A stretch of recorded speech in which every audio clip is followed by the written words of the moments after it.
aboard what I think is one of the most iconic young classics Mercedes has produced. 1985 300TD turbo diesel. I say turbo diesel because not all TD wagons were fitted with the turbo diesel motor.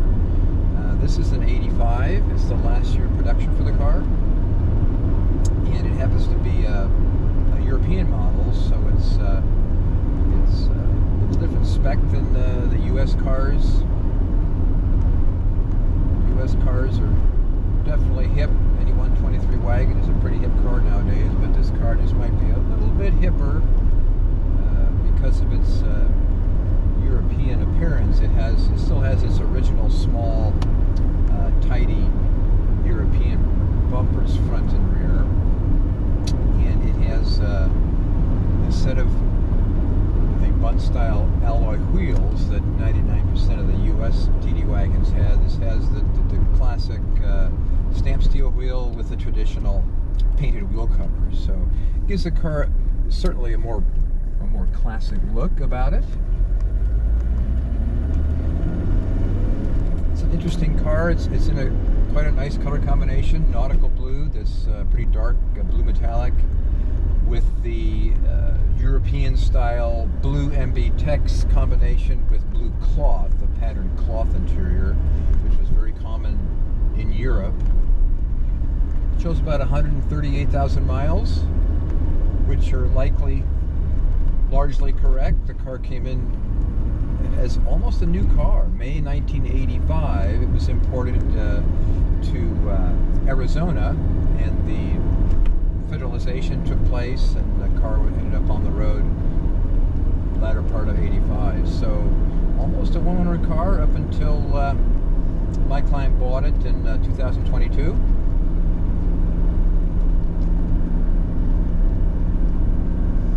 Unlike the US models, manual windows, no cruise control. The rest of the spec is pretty close. US cars had either MB-Tex, solid MB-Tex, or leather. This car has a manual sliding sunroof, factory sunroof, which is always nice. And it drives quite nicely. Shift quality is critical on any Mercedes diesel of the early to mid 80s. Shift quality is quite nice. Negligible steering free play, which is unusual. So it has a nice, precise feel about it. Goes down the road nicely. Of course, they always had great visibility, great seating position. Fortunately, the car came with massive documentation, beginning when the first owner was, or the first U.S. owner was preparing to import the car, shipping documents, and then quite some service history subsequently. Lots of service repair orders that lay out the history of the car. So, pretty unusual TD wagon, both because it's a Euro spec car, a little bit lighter than US models, for sure. Might be a little bit peppier.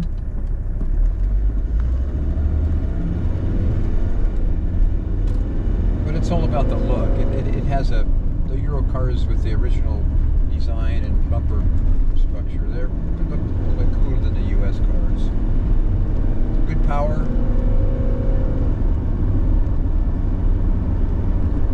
It's got some loose ends, which I'm happy to discuss if you want to contact me.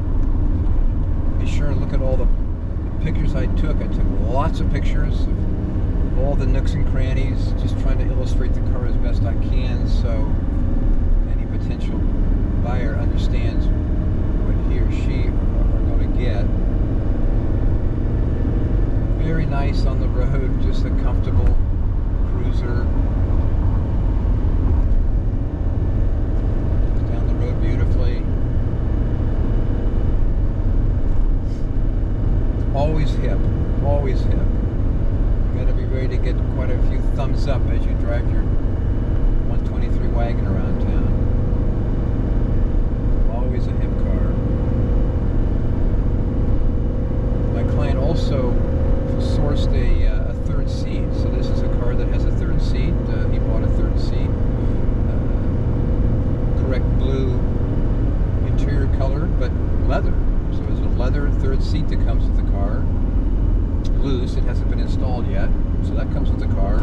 And this huge archive of history, handbooks, and I photographed a lot of these things in the photo essay.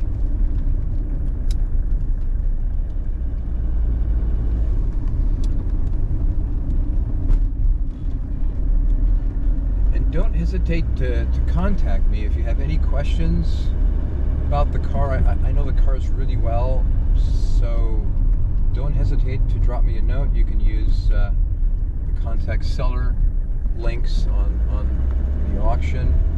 I'm happy to chat with you. You can inspect it and drive it at my gallery that's in Burlingame, just 5 minutes south of the San Francisco airport. So I'm happy to help with any extra questions or wanting to take a drive.